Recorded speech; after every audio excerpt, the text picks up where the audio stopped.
আসসালামু আলাইকুম everyone. Cooking স্টাইলে নতুন রান্না দেখতে সবাইকে স্বাগত জানাচ্ছি। আজকে আমি আপনাদের তৈরি করে দেখাবো অনেক টেস্টি এবং অনেক মজার টমেটো দিয়ে চিকেন কারি। এই চিকেন কারিটা আমি বাসায় হাতের কাছে থাকা উপকরণ দিয়েই অনেক সহজে আপনাদের তৈরি করে দেখাবো। তো চলুন দেখে নেওয়া যাক। টমেটো চিকেন কারি বানাতে প্রথমে যা উপকরণ লাগবে তা হলো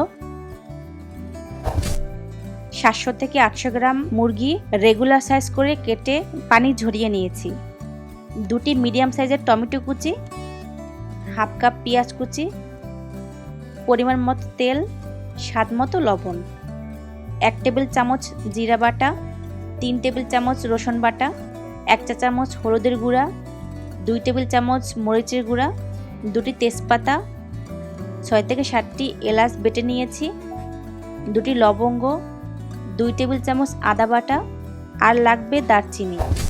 প্রথমে আমি প্যানে পরিমাণ মতো তেল দিচ্ছি।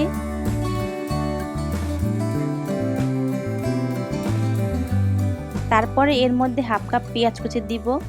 পেঁয়াজটা একটু ভেজে নিব, তবে খেয়াল রাখতে হবে পেঁয়াজটা যাতে বেশি ভাজা না হয়। তারপরে এর মধ্যে আমি দিয়ে দিব 3 টেবিল চামচ রসুন বাটা।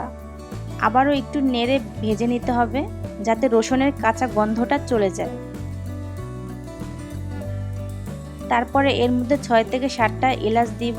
এলাচটা সবসময় আপনারা একটু বেটে নেওয়ার চেষ্টা করবেন, কারণ এলাচের ভিতরে দানাগুলো বের হয়ে মাংসের সাথে ভালোভাবে মিশে একটা সুন্দর ফ্লেভার বের হবে আর খেতেও অনেক টেস্ট হবে।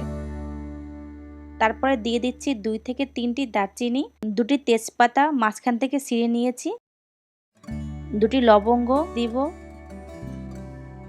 এবার মশলাগুলো একটু ভালো করে মিশিয়ে নিতে হবে।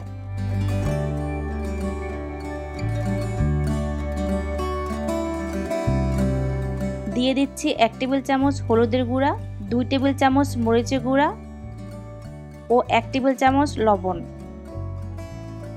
যারা একদম ঝাল খেতে পারেন না বা ঝাল কম খান তারা মরিচের গুঁড়া 1 টেবিল চামচ দিবেন। একটু পানি দিয়ে দিচ্ছি যাতে মশলাগুলো পুড়ে না যায়। এবার 2 থেকে 3 মিনিট মশলাগুলো কষিয়ে নিব।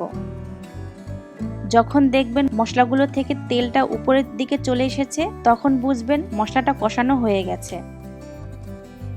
এবারে এর মধ্যে মুরগির মাংসগুলো দিয়ে দিব। মশলার সাথে মাংসটা ভালো করে মিশিয়ে নিতে হবে। চুলার আঁচটা মিডিয়াম আঁচে রেখে একটু সময় নিয়ে মাংসটা কষিয়ে নিতে হবে।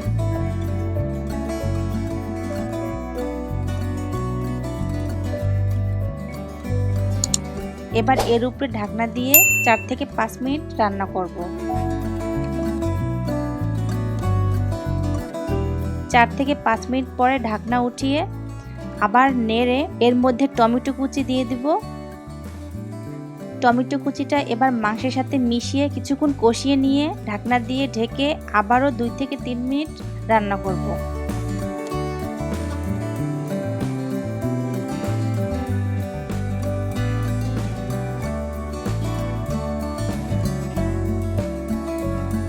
এবারে হাফ চামচ লবণ দিব। লবণটা আপনারা আপনাদের স্বাদ মতো দিবেন। তারপরে এর মধ্যে 1 চামচ জিরা বাটা, 2 টেবিল চামচ আদা বাটা দিয়ে একটু সময় কষিয়ে নিতে হবে।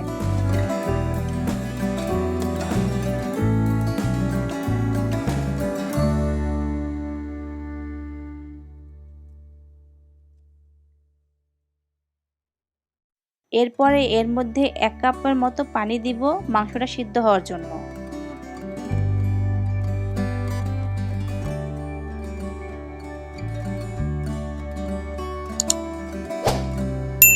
ঢাকনা দিয়ে 6 থেকে 7 মিনিট মিডিয়াম আঁচে রান্না করব।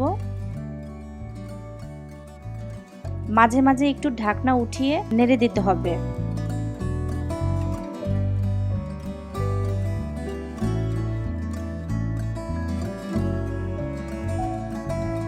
সর্বশেষে মাংসটা যখন হয়ে যাবে তখন কিছুক্ষণের জন্য একদম লো আঁচে মাংসটা চুলায় রেখে দিতে হবে। মাংস থেকে যখন তেলটা উপরে ভেসে আসবে তখন বুঝতে হবে মাংসটা রান্না হয়ে গেছে।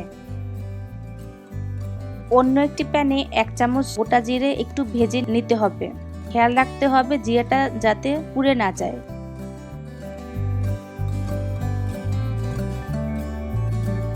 জিরাটা এখন আমি গুঁড়ো করে নিব। গুঁড়ো করা হয়ে গেলে মাংসের মধ্যে জিরার গুঁড়ো ঢেলে দিব।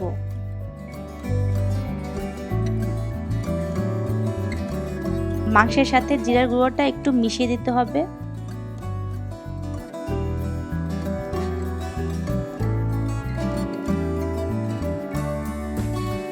তো ভিউয়ার্স, তৈরি হয়ে গেল টমেটো দিয়ে চিকেন কারি।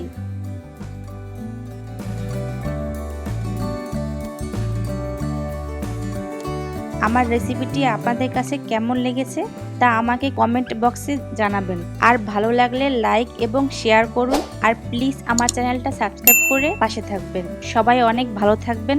আল্লাহ হাফেজ।